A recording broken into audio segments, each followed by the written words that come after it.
and like Gentle Bones song comes on in the States. Wow. And, oh my god. Yeah, and I wouldn't know, like, came on In the States? Yeah. Hi, I'm Liray. And I'm Ronnie from AMC Studios. This is the podcast where we dig and dive deep into the scene and the culture of what it means to be in the media industry and hear from the people who've had a hand in building it.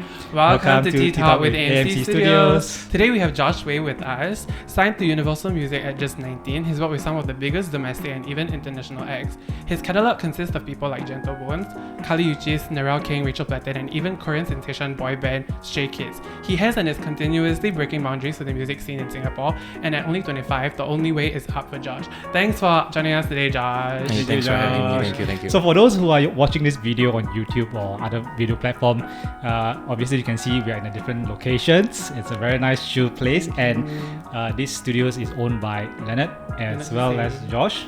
Thanks for having us. Thanks for having us. It's a Snakeweed studio. Yeah. It's damn nice. Yeah. I mean, it's like very chill, and like we were like looking around just now, they were like showing us.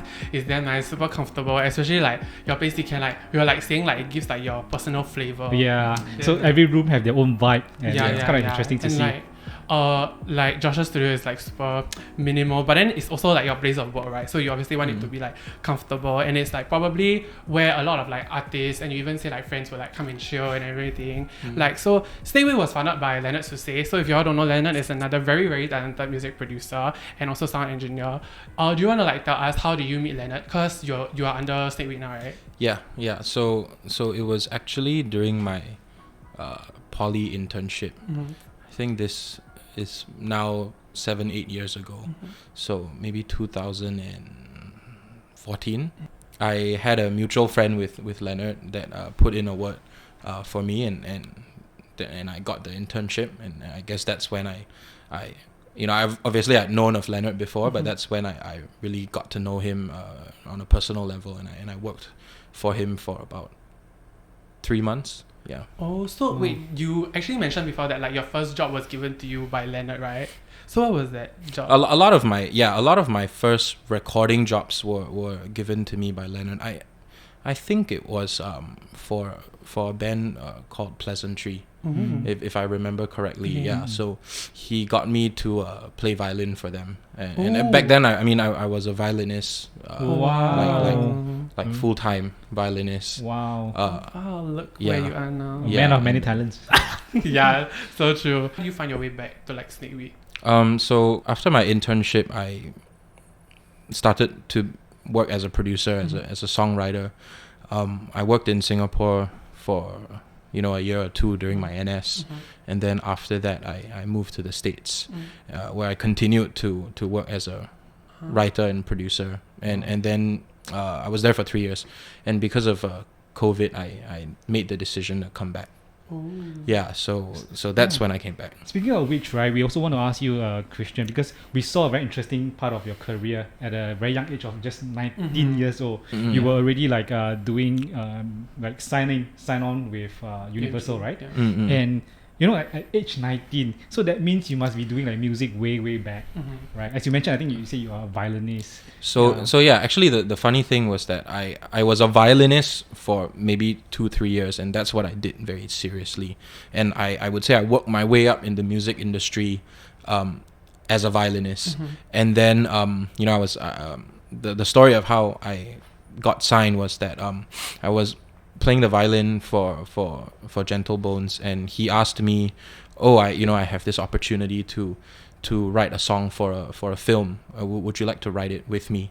And actually, it was written here, like in the back rooms. Oh my God, that's where you started. Yeah, I told Leonard I needed a space to write, and then so we ended up writing in one of the back rooms of Snakeweed, and this was maybe 6 years ago. Wow.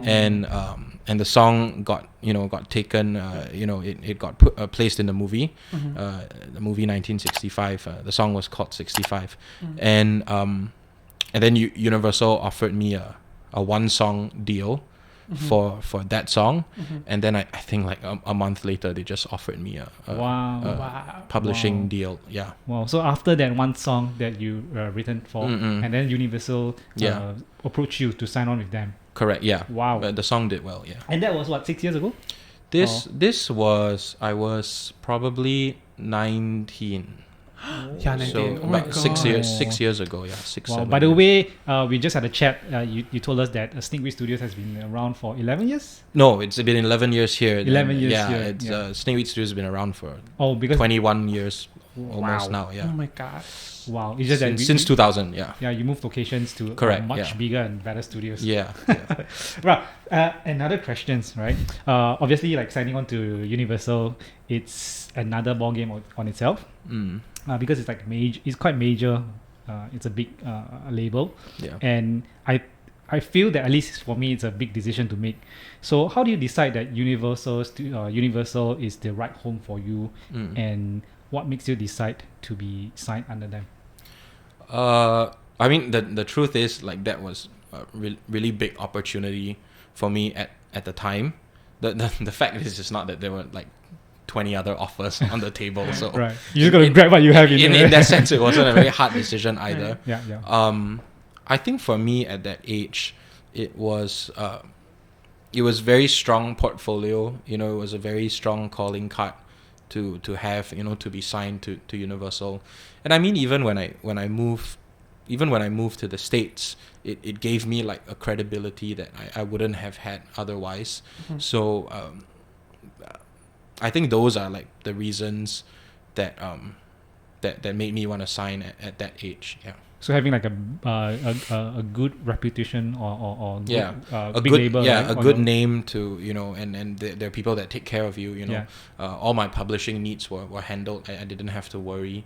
Right. So yeah, that was the But do you reason. regret like signing on to like afterwards, like, cause I mean now the whole thing is like, oh, would you like rather be independent or like signing? Like, how do you even make the decision like, oh, let's like sign to the label instead of just like staying independent? No, I don't regret. I try not to regret anything. Right. Yeah, which I don't know if it's a privileged thing to say, but I Mhm. really try not to regret like anything Right. in general. So no, I definitely don't regret signing. Yeah.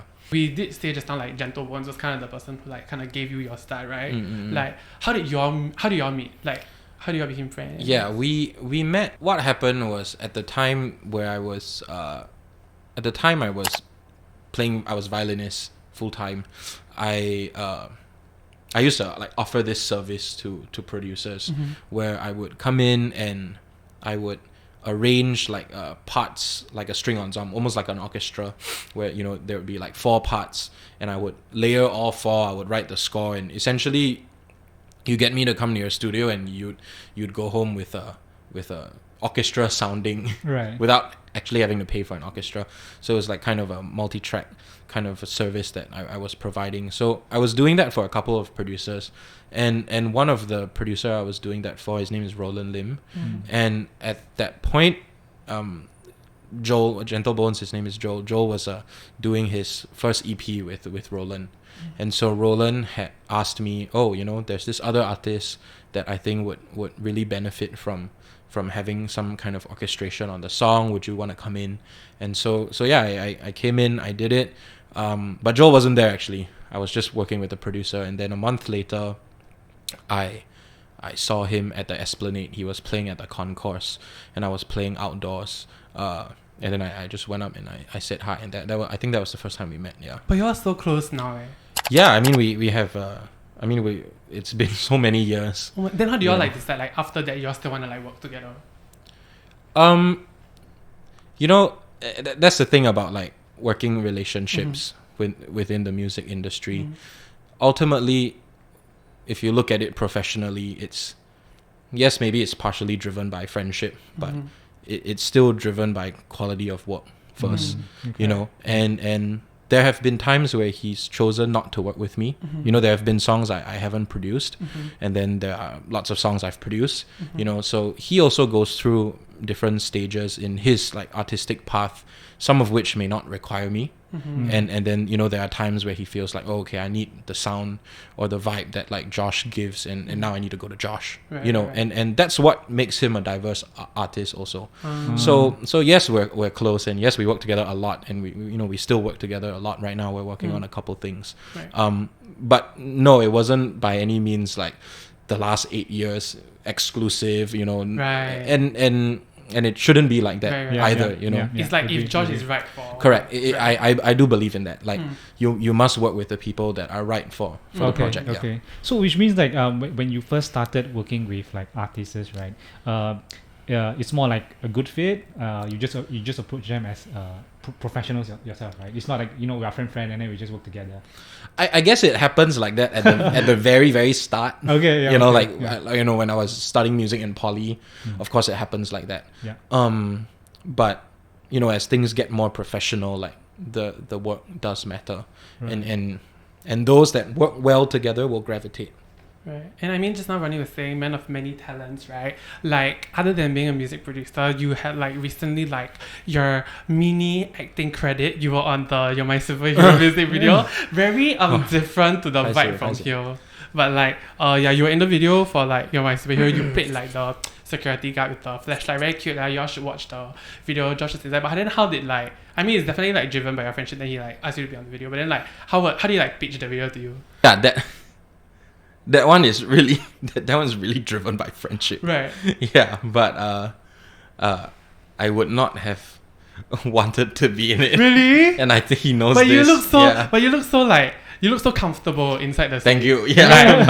Actor. No, I'm actually very camera shy. So do you say like no, like I told him. Okay, How did he, like, convince you? Because he asked me, but he also asked the whole band and, Right, and right. all of our members and all of the the people that we've been playing for years together. We're very very close, and we've been working with Joel. And then what I tell him, I think I told him if they do it, I'll do it. Yeah, I think I would have done it lah. So I mean that leads to my question, because we were talking about Gentle Bones, right?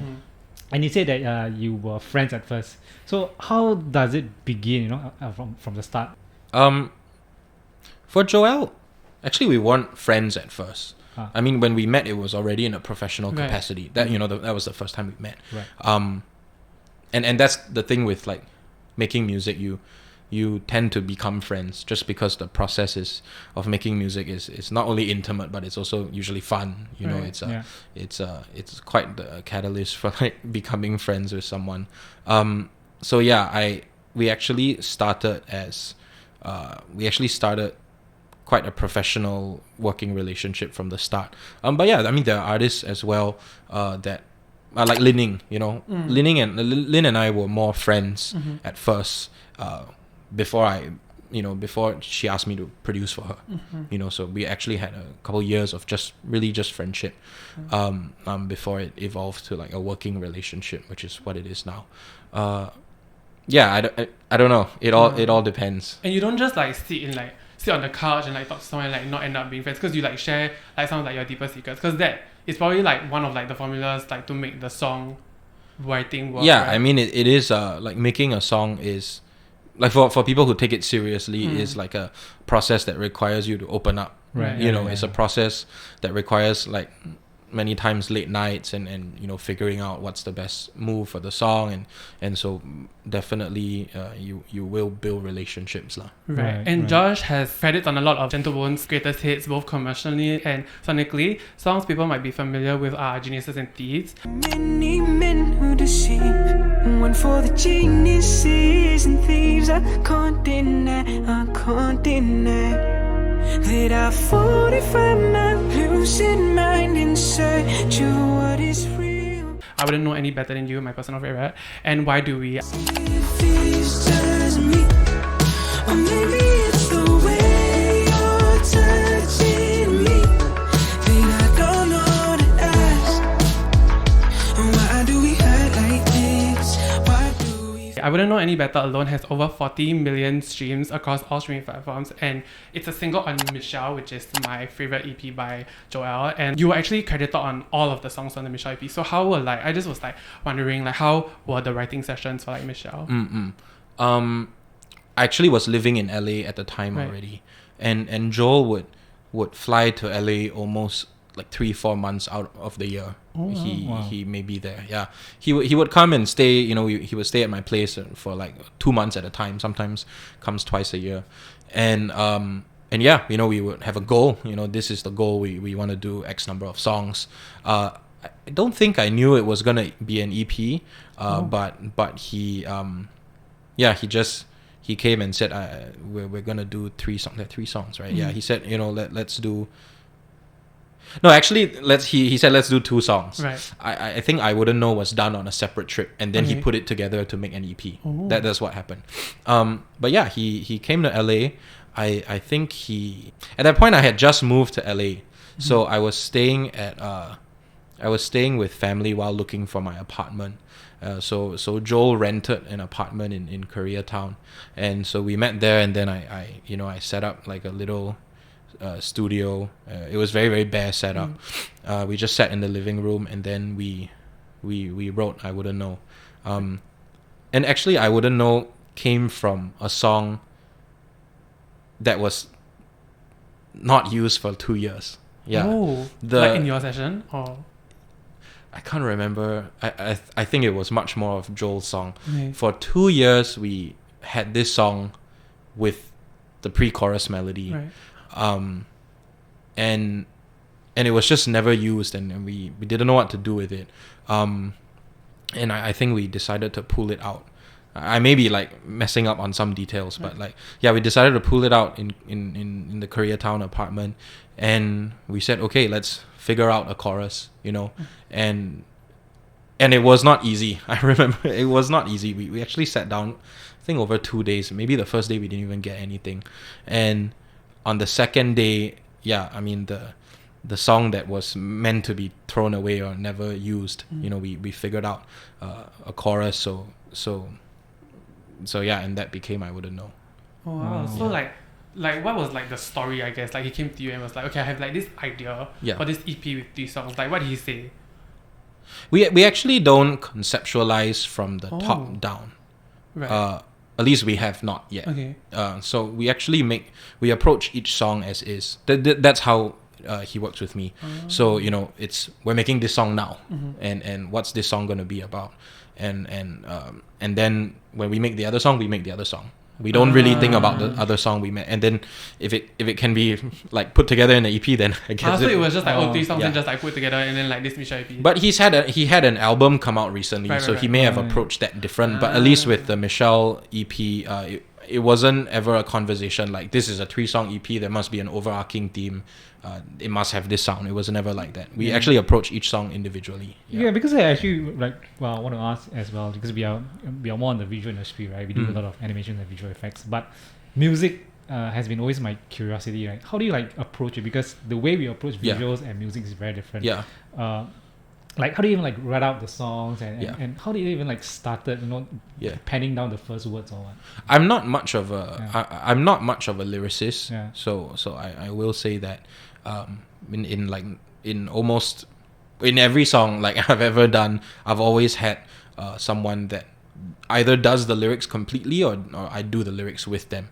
So I don't see music yet from like a lyrical perspective. Right. That's not how I start the process. For me, that's not my starting point, Right. So I know some people like that's their starting point, like today I want to write about this.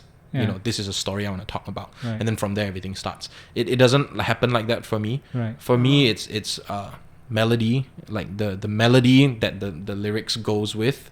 That's where I come in very, very heavily on. So I for me, ideas either start from a melody or they start from a production, like a beat or like a set of chords. Right. Okay. So that's how I see music starting, and that's how it works for me. You said you were in LA for 3 years, right? What were you like doing there? I was a writer and producer there. I worked very closely with some people that produce are producers and writers as well in LA. I kind of work as their co-producers and their additional producers. So in LA I worked very closely with Yves Rothman, and I worked closely with Nick Lee. So those are 2 of the producers that I worked quite closely with when I was there. Oh, so you met them right when you reached LA? So I met Nick later on in LA, but Yves I knew before actually because of a Gentle Bones writing trip that we took to LA it was a production trip where, you know, at the time he was signed to Universal, and Universal said you can choose these producers to work with, and we chose, and he chose Yves, and I went there and I met Yves, and we really hit it off.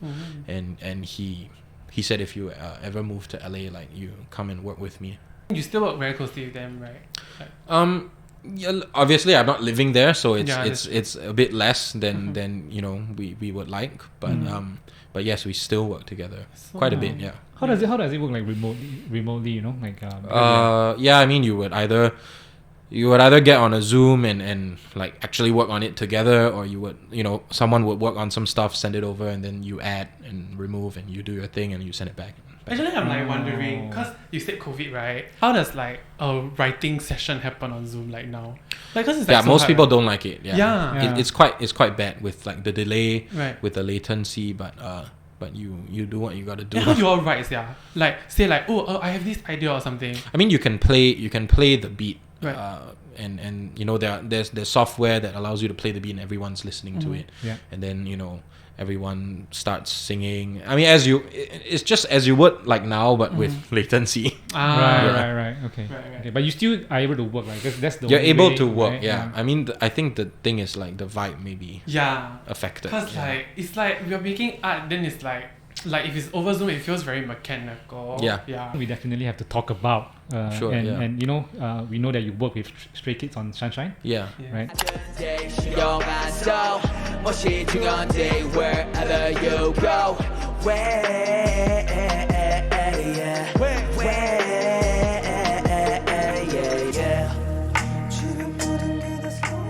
Okay, but first we have to shout out Nadira. Yeah, our interns, Nadira.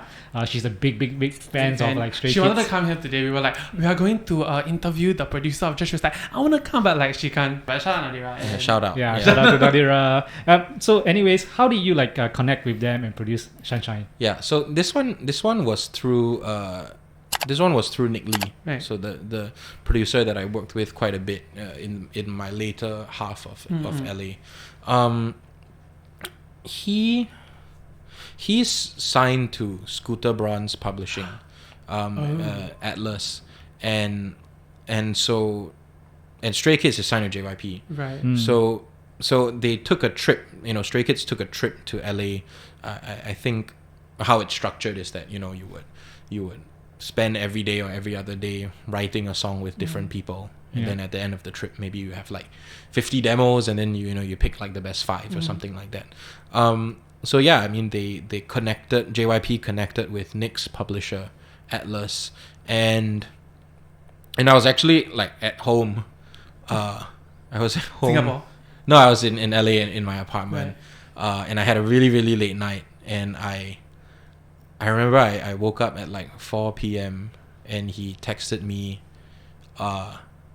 He insta messaged me and was like, "Hey, are you free in like 2 hours?" So thank goodness I woke up. Yeah. 6 a.m. 6 p.m. Okay. I woke up at like Yeah, you I had a think late 3 night, 4 right? p.m. Yeah. I had a really late night. And it was an Insta message. Like, I wouldn't have got Oh the my God, yeah. notification if I Yeah. didn't open the app. Yeah. Oh shit. Yeah, because I don't have notifications. So, and then he was like, "Are you free at 6?" And then he sent me their Instagram. Then I was like, okay, this is pretty legit. Do you know them before? I did not. Oh. Yeah. Okay. And you know, and then I opened their Instagram and I'm like, okay, these people are serious, you know. And then I said, yeah, I can. Of course, I'll be there. So I spent like an hour and a half just preparing some beats and loops, and then I called an Uber and I went over, and then they were all there. Yeah. So you went to the session already having stuff to like show them lah. Yeah, I try to do that. Right. Not everyone does that. Right. And that's not necessarily a good or bad thing. Yeah. It's my way of working. I know some people who are very, very spontaneous. Right. And sometimes I envy their ability to do that.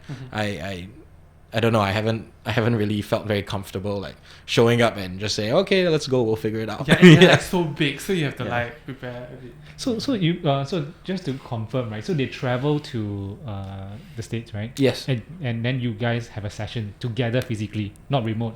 Yeah, physically. Wow. You Yeah, met okay. all of them. I met so I think at that point there were 9. Now I think there are 8. Yeah. Okay.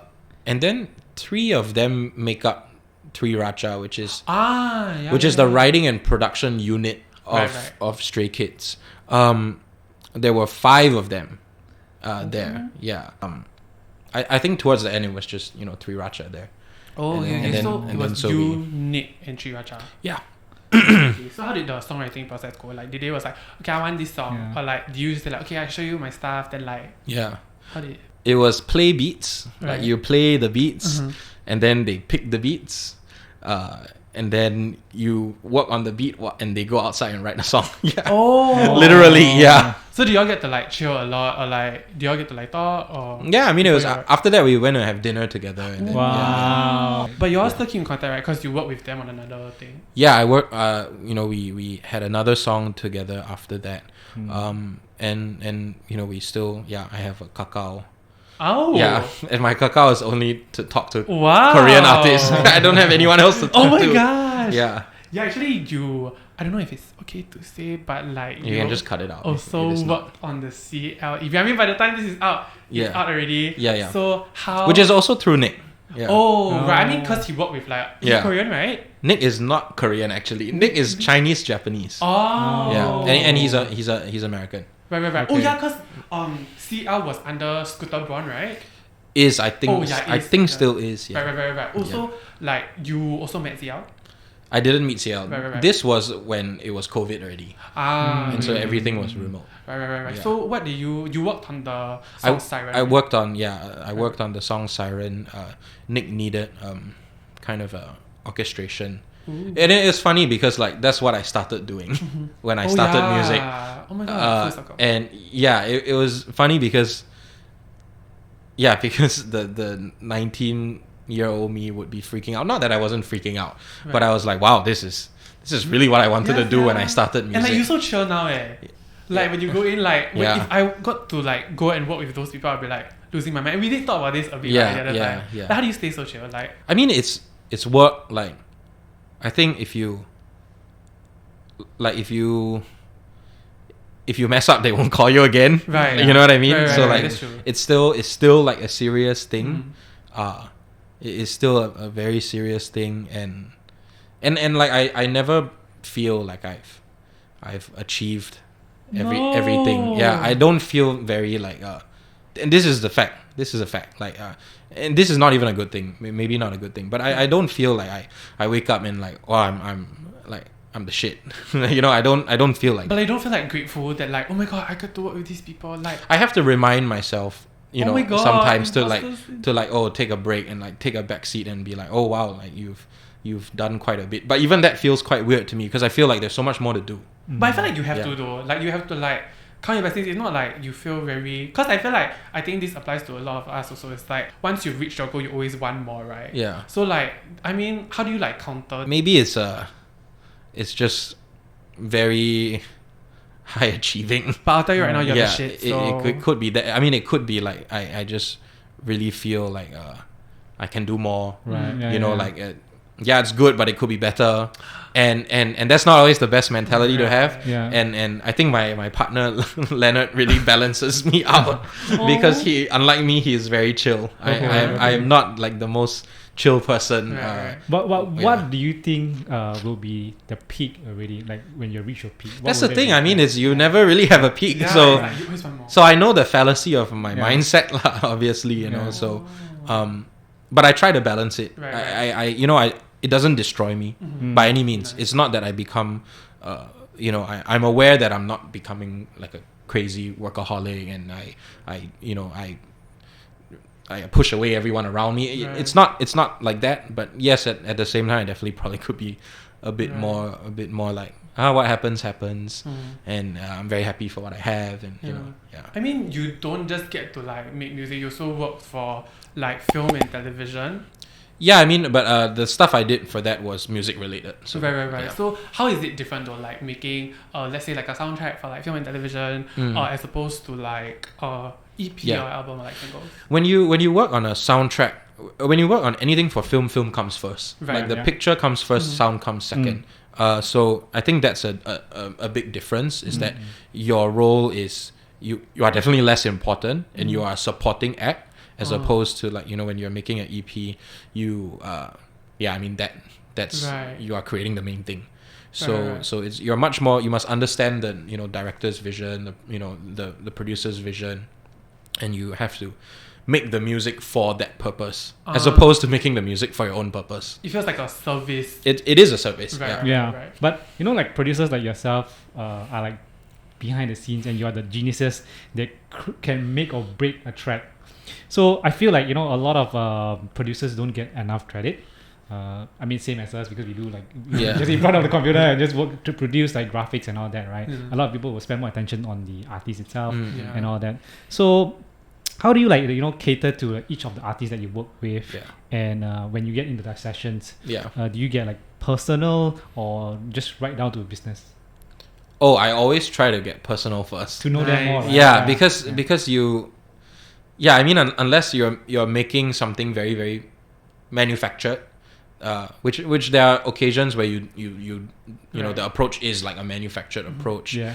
Where they don't really care what you give them that much, as long as it generally fits this brief. But for the most part, like the artists I work with, it's very important to see if the vibe is right.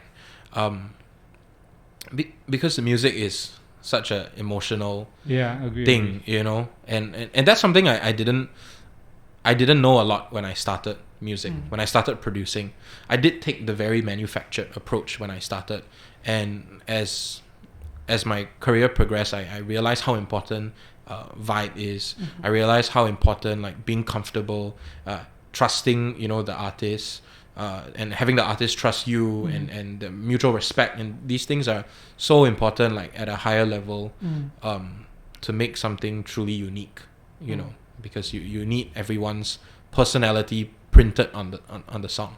Yeah. Right. It's actually very interesting also, because you guys are like in a studio, right? Yeah. And you talk to each other to find out more about each other, and you probably only met for a few hours or during the sessions. So how are you able to like extract out Yeah. that vibe? Yeah, I mean you and you don't always get it, by the way. But you ask the right questions. I think you have to be genuine about finding out more about them. Yes. Yeah. When I do it, it's not like, oh, I'm doing it so I can extract information so I can make the song. Right. It's not the while Yeah, that is the outcome that Right. but that is not the intention by any means. I truly want to find out more about the artist that I'm working with when I'm Right. working with them. Okay. And I think when you genuinely show that that's what you're trying to do, then they reciprocate, and most of the time 9 out of 10 they'll open up. Nice. Which brings me to the next question. I'm quite curious. Like, what do you ask them about? Like, it could be like, what's your favorite Yeah. food? What do you How like do to you eat? start? What do you like drinks? Or what is the questions that you guys like talk about? I don't know. It really depends. It's hard to say. There's no template. Like, I mean, Because, it depends on the artist. Depends on what they're comfortable talking with. Oh, yeah, that's true. Yeah. But like, what if it's like, oh, okay, I have like, I want to write a EP about like breakup. But then it's like, oh, we only have like, I only have. Oh, but it's never like that. I mean, I rarely work on a schedule. Okay. Yeah. Oh, really? Like you don't like? I mean, No, that's there's easy, no right? cutoff time with these things. Yeah. Okay. I mean, for most of the projects I work on, it's done when it's done. Very nice. Okay. It's not like it has to be done by the deadlines start coming in once the song is done, and then you have to finish the production. Okay. Right. okay. Yeah. It actually feels like a therapy to me. Like you're trying to find out, Yeah, that's so nice. Like you just like chill. find out about yourself, find out about the It artist. doesn't feel like work. It feels like hanging out with friends, and then after that, Yeah. like Yeah. Usually, if they don't open up, I just open up first, and that will encourage them to like nice. start. Yeah. You were talking about personality and identity, right? And then we did touch on this like a bit before. Like, have you ever considered making your own music? Yeah. No, I've just never felt like I would want to. I mean, I don't even like being in front of the camera, let alone being like the face of anything. I mean, maybe something I could consider at some point would be like you know those artist projects where you never know who the artist is. Ooh. I don't know if DVSN was like that. I think like, you know, Faceless. Right. Maybe like truly just a name and you really don't know who this person. And every song is a guest vocal, for example. I mean, just like you were talking about like sitting down and like chilling and then that being part of the process. And you are definitely no stranger to like hits. Do you think there's like a formula? Or do you, because a lot of people is like, oh, like if you want to make a hit, you need like this and then there's like a lot of masterclasses out there. Do you think there is, or do you like just like go your own way? I think that there's a look for something to be a hit. That means many people must like it. This is a fact. There's no hit that like didn't do well. Right. So for it to be a hit, it must do well, and that means the majority of music listeners must like it, must buy it, must stream it. So do I think there's a fixed formula to a hit? No. But do I think that there are similarities to like approach when it comes to hit? Yeah, probably there are. You know, it's ultimately you're making something that everyone must like. If everyone doesn't like it, it can't be a hit, you know. So I think keeping that in mind is the approach that a lot of hit makers would tend to have. Like, you know, we are keeping in mind what people like now and what they may like in the future, and you know what we think we like that they like. You know, it's like being a tastemaker. Yeah. What you like is what everyone likes. Yeah. And that's a blessing. Yeah. You know, because some people what you like is what everyone hates. Yeah, you know, but for a lot of these people, they are staying true to themselves because they are doing what they like. It just happens to be something everyone else likes. But yeah, I think at the core, it's like understanding what the audience wants. But at the same time, you cannot copy what is already out there, and that's the difficult part. You know. Yeah, that's true. Then like as a listener or like even as like a musician, like what are some things that you look for in like a good song? Like what do you think makes like a good song? Or like when you are working, what is the yeah. Well, I mean, everyone's different. Right. This one is really subjective. You know, music is a subjective thing. For me, I look for, you know, I like different songs for different reasons. You know, there could be a song with extremely meaningful lyrics, you know, very like intelligently worded, very very meaningful, and then I may like a song for that reason. You know, maybe like the melody isn't that good, but like the lyrics make up for everything, and I fall in love with the song. You know, there are songs that I love that have an extremely powerful melody, but maybe the lyrics are whatever to me, you know, and then maybe I like that for that reason. So I mean, I find myself liking songs for different reasons because I see a song as being made up of different parts, you know, so I do break it down in that sense. Maybe it's because I'm a producer as well. I know people who see a song as a song. I either like it or I don't like it. You know, I can't just like a part of it. I can just like a part of a song. Yeah. Do you think it makes it hard to appreciate if like one psychoanalyze the song? Like, cause you're a producer, right? So when you listen to a song, it's like, does it make it like harder to like just appreciate it for like what it is? I think it's just changed the standard of what it means to like appreciate a song. Yeah. I mean, I still appreciate the song. It's just that, yes, I'm probably analyzing it at the same time. I don't think there's a way out of that. I think it's part of a work hazard also, right? Yeah. But it's fine because I love my work. Yeah. That's true. Yeah. You're learning from music as well as you're enjoying it. Correct. Yeah. But I mean, you know, on that point, it is important to not burn out. Yeah. You know, to not reach a point where like listening to music pisses you off. Right. Because that would be bad. Right. And so I do make sure that I'm always on top of my mental health Right. in that sense, because like I have reached points where I've burned out before, where like I don't really feel like doing music, and I don't, you know, when I listen to music, it sometimes I listen to, like, there have been points where I listen to music and it makes me insecure. Wow. Because I've heard a song and I'm like, I don't think I can do that. So that's not a good place to be, you know, and I've been there. And you need to take steps to, you know, to make sure that you don't work too hard, you don't put too much expectation on yourself. Like, you know, you just try to be happy making music, you know. Which is actually very important because, you know, like burning out. But the good thing for your case is, how do you like, you know, stand back up and continue back to like the music path? Yeah, I think the approach will be different at every point of your career. You know, like I'm at this point in my career. Some people are ultra successful, you know, with Grammys and billboards. I'm sure their approach to burnout will be completely different from mine. Mine right now is that I take on projects that make me happy, and that's such a privilege as well. You know, for me to say like I don't want to really do stuff that I'm not gonna be good at and I'm not gonna like. So for me, that's a big part of not burning out.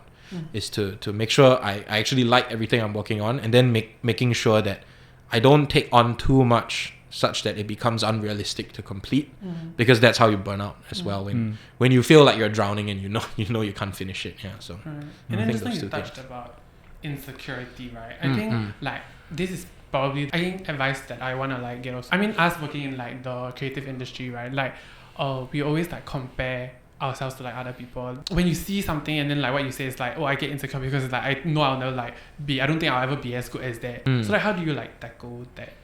Yeah, I mean the fact that there will always be someone better than you is how I tackle that, actually, because I mean, even like the biggest songwriters, I mean, even like Max Martin, you know, someone like Max Martin, even he has maybe like 30 number ones. Right. It's not that every song he makes is number one. Even him, you know, he will have songs that don't get number one, that you know may not win a Grammy, and that day may go to some other producer that wins the Grammy. I mean, from you know, if even he has off days, I mean, I'm definitely gonna have some off days. So I think it's the knowledge that, because once you if winning means always writing a hit song, then you must know you'll never win. That's true. So I know if that's winning, I will never win. So if you can't win, what's the next best outcome? Is that you're happy. You know, so so it's a process, it's a learning journey. I think I rationalize it through just a bit, you know, it's logic lah. You're not always gonna hit, you know, so. And then to remind yourself that like these people also have like bad days.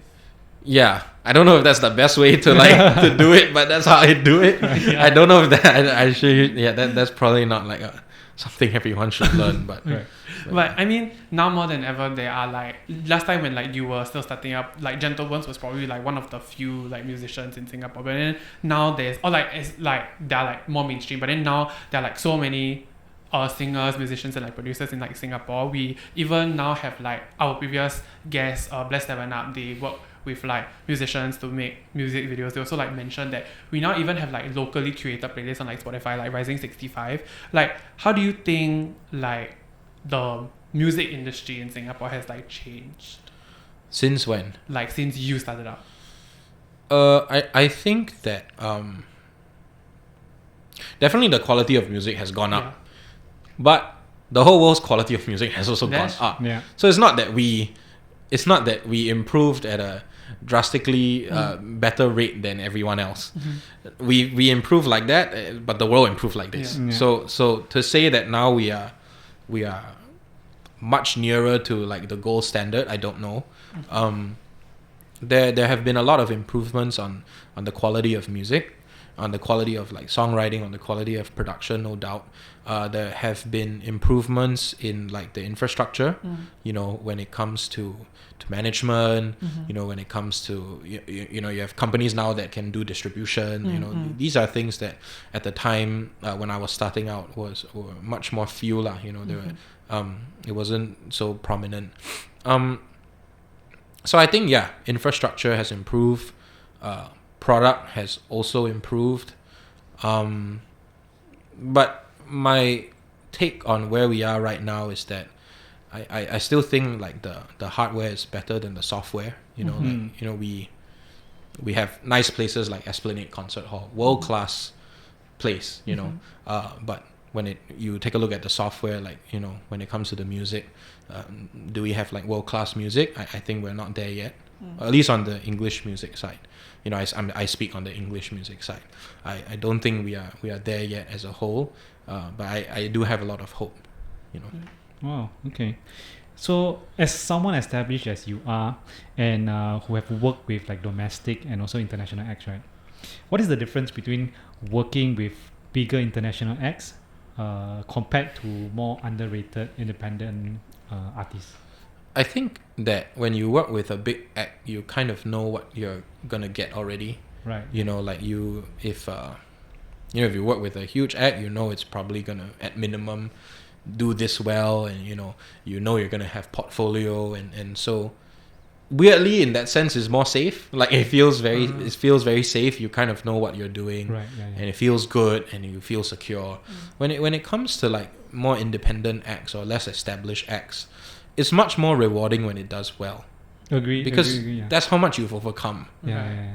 You know what I mean. Like through your music, you've managed to overcome all these things that you've managed to achieve all these things that hadn't been achieved for this artist, and therefore it feels much more rewarding. If you have a huge song with a huge artist, well, I mean, this artist also has like 100 other huge songs lah.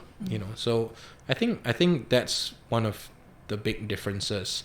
With a lot of big acts, sometimes there's more distance. You don't work as intimately as you would with an independent act.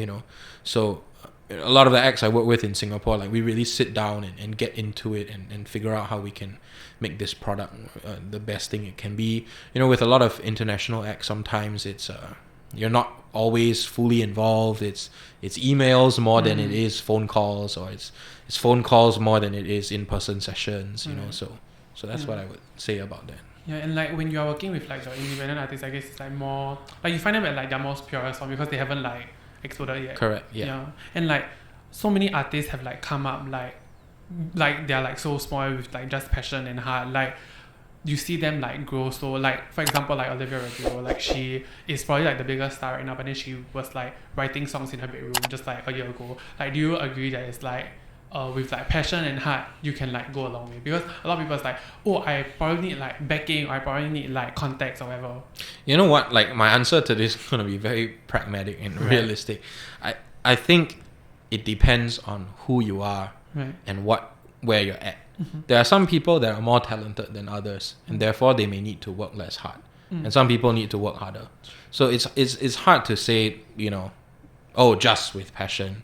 I would be lying if I just said just with passion you could solve all the problems. No, it's not. It's like a lot of hard work. And sometimes it's a lot of like doing things you may not like at the start for something else. So everyone's different. What I think is that passion is a bare minimum. Right. So I don't think just with passion is enough, but I think if you don't have passion, you're definitely not going to make it. I do think you need passion. Right. It's like I think passion and hard work, these are bare minimums. And then on top of that, it's a lot of luck, working smart, understanding the network you have and how to leverage that, and all these other things. So it sounds like you need to be in like the right place at the right time, and when luck comes. Yeah, you need to be at the right place at the right time, and also you have to have the right capabilities. I've seen people that have been in the right place at the right time, but have not been equipped enough to kill the job. Stability is always like a concern with like musicians, right? Do you think like without backing and funding, like being a producer or like a musician has like longevity? Without backing, do I think you could make it without backing and funding? Or like let's say if you do have, but then like do you think in the long run like it's hard to say, because you see people that come from extremely rich backgrounds that come in with huge backing, like huge financial push, that fail. That's true. Yeah. So this thing is not black and white. It's back to the whole like passion and hard work thing. Like everyone's different. You know what I mean? Some people, different people will need different things. So I think that there's definitely financial instability in music. But it's also how you look at it. If in 6 months you made $150,000 and then you made $20,000 for the next 6 months, in that year you made $170,000. So is it not stable? Oh yeah, I guess it's like it's really how you want. I don't know. It's how you want to see it. I would just see it as you made $170,000 that year. So at what point of your career that you feel that hey, I think I'm there already. I'm legit already. I'm ready to change the world. What was like the breaking point? Yeah. Like because everybody has like a point where they are just like, oh, like this is my breaking out moment? Like, what do you think was yours? Like, oh, like I'm like. Well, I don't think I've ever felt. No, man. Yeah, no. Not even when Geniuses and Thieves came out, and like everybody was like gentle bones, and then you were like. Not even then. I mean, like what? I feel like what? I've made it. Like at least like, oh, like it's legit now. Like I'm like a professional producer. Oh, like when I felt like I was when I felt I was a professional. Yeah, I mean, like some of the earlier Gentle Bones moments. Yeah, some of those definitely made me feel like it was real. I think like the first EP launch, which was at Tap. Right. I remember I wasn't sure how many, and this was next to Orchard Towers, opposite Orchard Hotel, you know, at that like near Tanglin Shopping Center. And I remember we were at Tap getting ready for the show, and I really wasn't sure how many people were gonna come. Like I didn't know how legit this was, and then I remember some of the guys they went out for a smoke break, so I went out with them, and the queue was like all the way past, you know, to like Palais Renaissance, like, you know, across the road. Yeah, people were like, to get in, they had to cross the road. They had to cross like a red light, green light, you know, and then they could go in because the queue was so far back. Yeah, I mean, that was there have been moments that like it hit me that wow, this is real, you know. And then you go in to the show, and then like people are singing along, you know. Yeah, I've been in America and like I'm at a random kebab cafe, and like Gentle Bones song comes on in the States. Wow. And oh my god. yeah, and I wouldn't know, like, came on and in the States. Yeah, so I mean there definitely have been moments that have not that I feel like I've made it, but there have been moments that have made me feel good and made me feel like